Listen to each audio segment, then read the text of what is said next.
I want to thank you, Senator Stabenow, for hosting this opportunity to hear from people who are living every day in fear that they will not be able to cover loved ones or themselves. And Senator Wyden, your recitation of the fine print in one of these junk plans is exactly what we need to get out. Prior to the Affordable Care Act in Wisconsin, the plans offered in the individual market lacked comprehensive coverage, including none of them offered maternity care. So a young woman getting insurance in Wisconsin did not even have that option if they were in the individual market. I am so pleased, I get to see you twice in 1 week, to have Chelsea Schaumburg here from Seymour, Wisconsin. Chelsea is a mother of 3. She is a social studies teacher.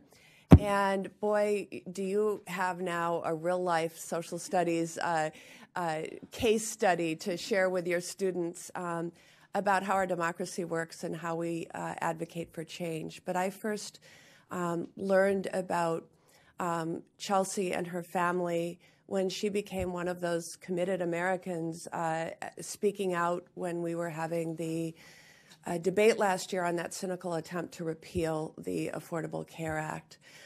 She's going to share her daughter Zoe's story, and frankly, it's her whole family's story. And it is powerful, as is everybody who's before us today. And we have just got to, I've always been impressed with what we can do in a democracy when we work together. So thank you for being here and sharing your stories. Chelsea, thank you for making the trip from Wisconsin. Thank you so much, and I think we will actually start with Chelsea, and we'll hear from everyone, and then we'll open it up to questions. And for folks joining us on Facebook Live, we certainly welcome your comments and questions and involvement on this as well, because this touches all of us. So thank you for joining us. Chelsea, we'll turn to you. Hello. First, I would like to thank you all for having me here, as well as my family. I'm very humbled to be able to speak to you today. My name is Chelsea, like you all said. I am from Seymour, which is near Green Bay. I am many things, including a daughter, a wife, a mother, a teacher, and now an advocate. The reason I'm here today is to speak about the importance of protecting the pre-existing conditions clause in the ACA. This brings me to my daughter, Zoe. She is behind me some, oh, maybe not anymore. Zoe is my oldest. She would tell you she is 5.5 years old. She adores the color red, loves to dance and play soccer, and is so excited about starting kindergarten this year. When my husband and I found out we were pregnant with Zoe, we were thrilled. I started reading all the books. I was following all the rules of what I could and could not eat or drink, and we were so excited to start our family. But everything changed when I was 24 weeks pregnant. I had an ultrasound, and I got the news that our daughter would be born with a congenital heart defect called transposition of the great arteries. This meaning her pulmonary artery and her aorta were flipped, causing the oxygenated blood to never be able to reach her body, and then she would have turned blue and eventually die. So without surgical intervention, she would have died. We found out we would have to deliver her at Children's Hospital of Wisconsin in Milwaukee, which is 2 hours away from our home. The hospital told us to prepare to be down in the hospital for about a month. This heart defect required her to have an open heart surgery immediately after birth. So to say we were devastated would be a drastic understatement. All of the dreams I had suddenly vanished because I didn't know if we'd be bringing her home. My normal pregnancy was gone. I had so many doctor's appointments that required us to travel to Milwaukee over and over again, and I cried every time we had to go, knowing what she faced as soon as she was born. Finally, we packed up and we headed down to be induced in December. So Zoe was born in December of 2012. She was rushed to the NICU immediately after delivery and was eventually transferred to the cardiac ICU. It was so hard to look at this tiny baby knowing that soon she'd be in surgery. At 5 days old, she had her open heart surgery. It lasted about 10 hours and she fought for her life. Our surgeon, Dr. Mitchell, was amazing. I wasn't able to hold her until about 5 days after surgery, and that day I got her back in my arms was one of the best days of my life. We were lucky.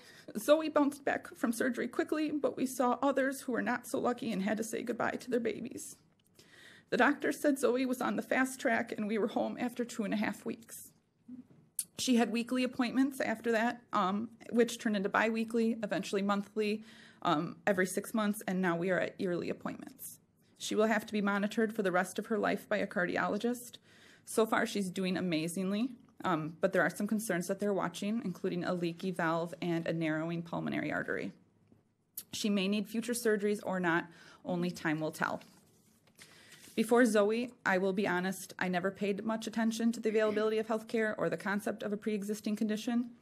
But after Zoe was born, I became aware quickly. Knowing she was protected gave me hope for her future. We were lucky she would be able to get health care she needed now and later in life.